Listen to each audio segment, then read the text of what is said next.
Professor Dumbledore said, "Happiness can be found even in the darkest of times, if one only remembers to turn on the light." Believe that. Try to remember it when the dark times come. I lost my father last year. He died exactly where he was born almost 85 years earlier, in our small farmhouse. I will miss him forever. My dad was an extraordinary human being and an exceptional father. He could calmly save an animal's life, or he could calmly take that animal's life, depending on what needed to be done. He was stronger than an ox. He was always gentle and kind. He was the smartest, the funniest man on earth. Our relationship did have a rough patch when I went to college and fell in love. Dad lived in a time and a place when interracial relationships were not accepted, and he was unable for a time to accept mine. He thought I was making a mistake, that loving Lionel would make my life and the lives of any children I might have much more difficult. He was afraid my heart would be broken, so he just said no. Dad refused to meet Lionel for the first 3.5 years that we knew each other. He refused to come to the wedding. But we got married anyway, and my oldest brother walked me down the aisle. At my sister's wedding reception a year earlier, the DJ played Stand By Me while my sister and my father danced. We obviously skipped that part at my wedding, but we had an absolutely beautiful day. Our first dance at the reception was to What a Wonderful World, and our last song of the night was Sir Duke, and the joy throughout the entire day and night was just contagious. 1 week after we were married, my husband met my father. Dad just appeared. He was so nervous. He offered money to reimburse us for the wedding and other gifts. More importantly, he offered humility and so much love. He said Lionel was part of our family now, and he was sorry he'd made it so difficult. Our new life was beginning, and Dad was fully a part of our family. Things changed really fast in our world. Just 2 weeks after our first anniversary, we had a baby boy. We were young, and we were happy, and we were so excited about our future. But Dad had been right all along, that loving Lionel would make my life and the lives of any of our children much more difficult. Lionel had an undiagnosed condition called Marfan syndrome, and by the time he found out about it, there was little hope. When doctors told him they didn't know if he might live a few hours or days or weeks, he just said, "We don't get to pick our cards, but we get to play them." I don't think it ever once occurred to that man to complain or feel sorry for himself. He just played his cards the best that he could. We had a huge party to celebrate his 28th birthday that we later learned people affectionately called the farewell party. We had an even bigger celebration for his 30th birthday party. He would generally enter rooms singing, "This little light of mine, I'm gonna let it shine." But literally everyone could see his light was shining whether he was singing that song or not. We all started to believe he would outlive us, but he did not. Marfan syndrome took his life when I was 29. My dad was with us in the room when he died, and we wouldn't have had it any other way. The pain of losing my husband was constant, and it was so intense, but love and gratitude from the beginning gave me glimmers of hope.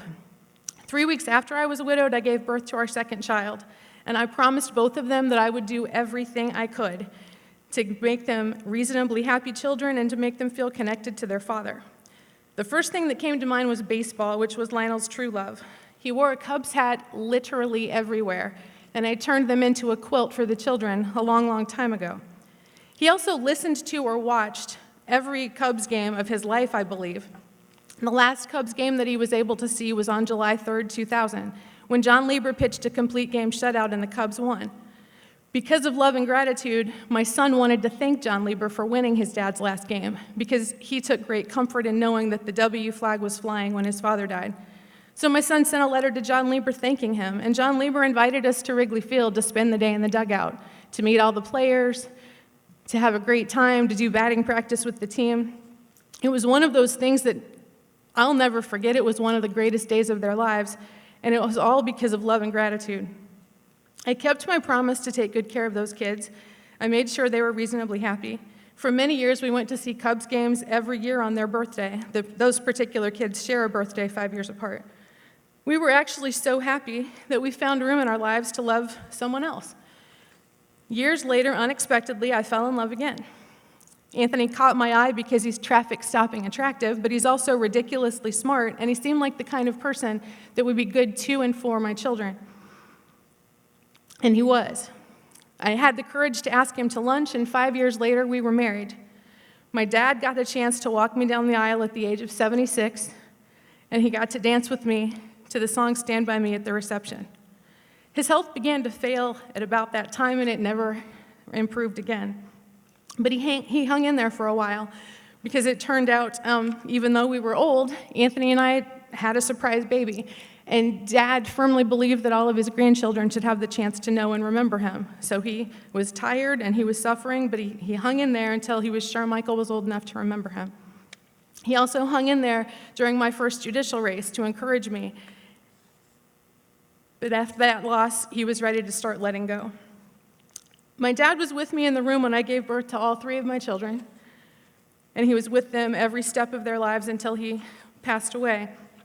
My father had a wife of 55 years, 5 children, 16 grandchildren, and together, because of our love and gratitude for him, we made it possible for him to fade and die in that very home where he had lived his whole life. We took turns staying with him. We recited the poems that he liked. We played the music that he loved. We projected a slideshow he hadn't seen in 40 years and surrounded him with the prayers that he taught us. My husband, Anthony, was one of Dad's caretakers in the final days, giving him the same love that my father had given to my late husband in his terminal illness. My dad left this world surrounded in love and gratitude.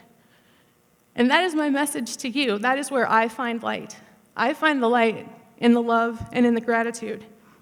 It's different for everyone. You may find it somewhere else, but it's critically important in life to figure out where your light will shine, because you will have hard days. It will rain on parades. Love will bring loss. Hope may bring disappointment. But as long as you can find the light, as Dumbledore said, you can always find happiness, and the light is inside of each and every one of us. Thank you.